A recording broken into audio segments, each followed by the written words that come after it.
Allez, nous sommes en direct entre nos cultures sur le parvis de la gare de La Rochelle et aujourd'hui vous avez donc une réunion, c'est vraiment un appel de La Rochelle et je suis avec Franck qui est le président d'Avenir Santé Environnement. Bonjour Franck, on est content de vous rencontrer.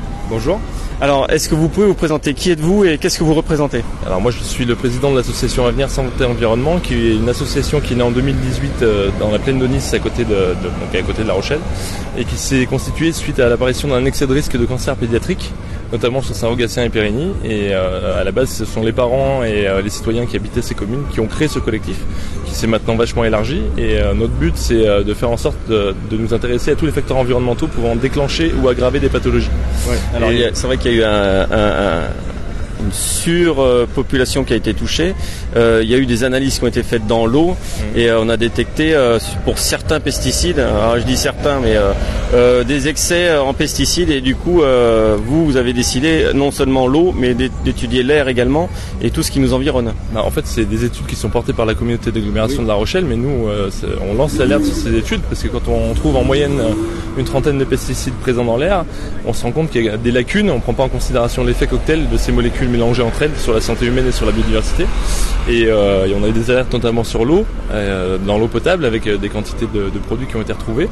Et même si l'ARS nous explique qu'il n'y a pas de toxicité aiguë, il y a quand même aussi une autre lacune, c'est qu'on ne prend pas en considération la toxicité chronique des molécules. Quand on boit de l'eau pendant des années avec un pesticide même à faible dose, ça peut être aussi dangereux que si on a une toxicité aiguë à un moment. Ouais. Est-ce que vous comprenez aussi le fait que l'effet cocktail il est connu scientifiquement, mais il y a tellement de molécules nouvelles qui sortent, il y a tellement de molécules qui existent que c'est compliqué de tout connaître et puis de tout répertorier et de mesurer parfaitement cet effet cocktail. Effectivement, et c'est pour ça qu'on demande une véritable transition agricole, c'est parce que on pense que pour nous les agriculteurs on n'est pas opposés à l'agriculture, bien au contraire, on pense qu'il faut l'accompagner.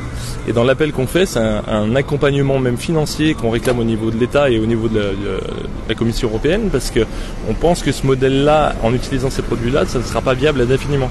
On se rend compte qu'on a encore des molécules qu'on retrouve qui sont interdites depuis 10, 20, 30 ans, qu'on retrouve encore actuellement dans notre environnement.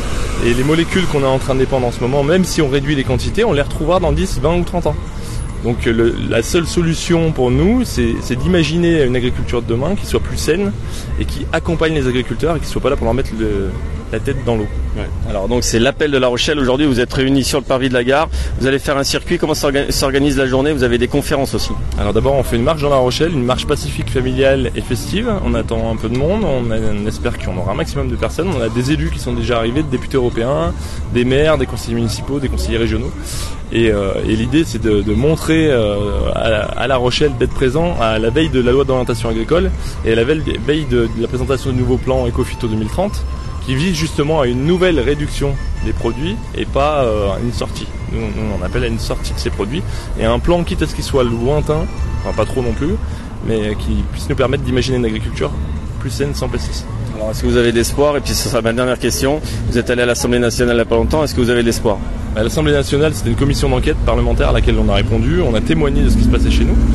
Le but d'une commission d'enquête, c'est justement de recueillir ces témoignages pour essayer de proposer derrière une proposition de loi. Donc on verra ce qui ressortira de ce rapport, qui est un rapport initié par Dominique Potier, qui est député socialiste. Eh bien, merci Franck, on vous souhaite une bonne journée ici et nous on vous invite à venir voir ce qui se passe et si vous êtes curieux vous allez aux conférences qui sont organisées en fin de journée. À partir de 17h30 à La Rebelle vous avez 3 tables rondes, une sur la biodiversité, une sur la santé publique et une sur la vision européenne avec la présence de toxicologues, de chercheurs, d'élus et de représentants associatifs. D'accord. Et nous on sera présents pour Entre nos cultures à La Rebelle. Merci beaucoup Franck. Merci à vous. Merci. Merci.